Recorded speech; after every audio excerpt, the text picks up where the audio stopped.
Shalom, selamat pagi Bapak Ibu Saudara-saudara. Pagi hari ini kita percaya bahwa kasih Tuhan terus ada menaungi kita di sepanjang waktu. Mari biarlah kita merenungkan kebenaran firman Tuhan yang menguatkan dan menolong kita untuk kita dapat melakukan setiap kehendaknya dalam hidup kita. Mari kita berdoa. Kami bersyukur pagi hari ini tangan Tuhan menolong kami. Kami bangun dengan tubuh yang sehat, itu semua karena kebaikan Tuhan. Roh Kudus tolong kami pagi hari ini, kami dapat diarahkan. Kami dibimbing oleh firman Tuhan yang menguatkan kami, yang menjadi terang dan juga penuntun jalan kami. Terima kasih ya Bapa, biarlah hikmat-Mu dan Roh-Mu yang memberikan kami pemahaman yang benar untuk kebenaran firman Tuhan. Dalam nama Tuhan Yesus kami sudah berdoa. Haleluya. Amin. Bapak Ibu Saudara-saudara, pagi hari ini kebenaran firman Tuhan berjudul Di Tengah Jalan yang Gelap, Cahaya Tuhan Tetap Menyala. Ayat kebenaran firman Tuhan terambil dalam Mazmur 119 ayatnya yang ke-105. Firman-Mu itu adalah pelita bagi kakiku dan terang bagi jalanku. Pernahkah engkau merasa berjalan di jalan yang gelap? Tidak tahu arah, tidak melihat ujungnya, dan hanya dikelilingi oleh kebingungan dan ketakutan.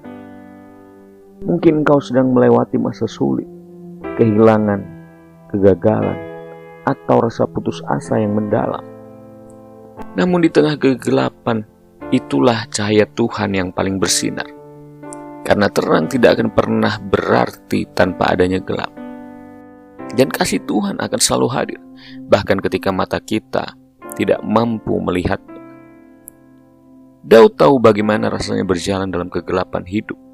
Ia dikejar oleh Saul, difitnah, dan sering merasa sendirian.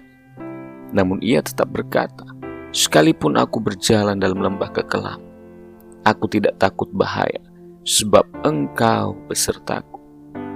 Cahaya Tuhan tidak selalu mengusir gelap seketika, tetapi menyertai kita selangkah demi selangkah. Firman-Nya menjadi pelita bagi kaki kita, bukan lampu sorot untuk seluruh masa depan, tetapi cukup terang untuk langkah hari ini. Tuhan ingin kita belajar berjalan dengan iman, bukan dengan penglihatan. Mungkin engkau tidak melihat seluruh rencana Tuhan sekarang, tapi jika engkau terus berjalan bersama Dia, setiap langkah kecil akan membawa engkau keluar dari gelap menuju terang yang penuh kemuliaan. Kegelapan tidak pernah bisa mengalahkan terang. Bahkan secercah cahaya kecil akan sanggup menyingkirkan pekatnya malam. Demikian juga dalam kehidupan kita. Kehadiran Tuhan akan terus kita rasakan.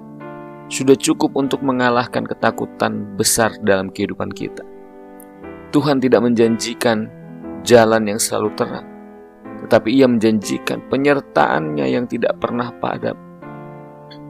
Dan disitulah kekuatan sejati yang kita dapat, bukan karena keadaan menjadi mudah, tetapi karena kita tahu siapa yang berjalan bersama-sama dengan kita.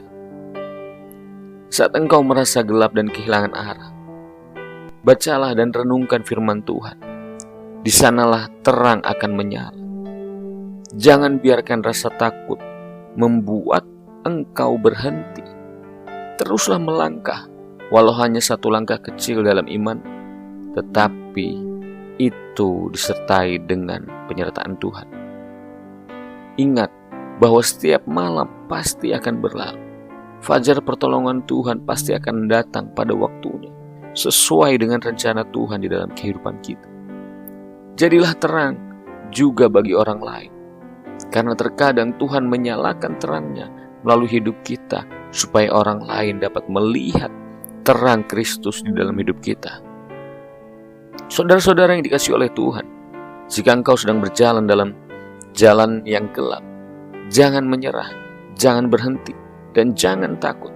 Karena di tengah gelap itulah Tuhan sedang menuntun engkau dengan cahaya kasih. Terang Tuhan tidak pernah padam. Ia akan membimbing engkau keluar dari lembah kekelaman menuju hari yang penuh pengharapan. Ingatlah, selama Tuhan menyertai, tidak ada kegelapan yang bisa menelan kehidupan. Mari kita berdoa. Tuntun kami ya Tuhan dengan terang kasih. Tuntun kami dengan kebenaran firman. Kami mau untuk hidup di dalam. kami mau untuk terus mengalami firman itu. Ya Bapa, tolong kami untuk kami dapat memahami setiap kebenaran firman Tuhan sebagai landasan hidup yang menguatkan dan juga mengokohkan iman kami. Tolong kami untuk belajar melakukannya ya Bapa. Terima kasih, kami percaya pertolongan Tuhan ada untuk kami. Dalam nama Tuhan Yesus kami sudah berdoa, haleluya, amin. Terima kasih, Tuhan Yesus memberkati.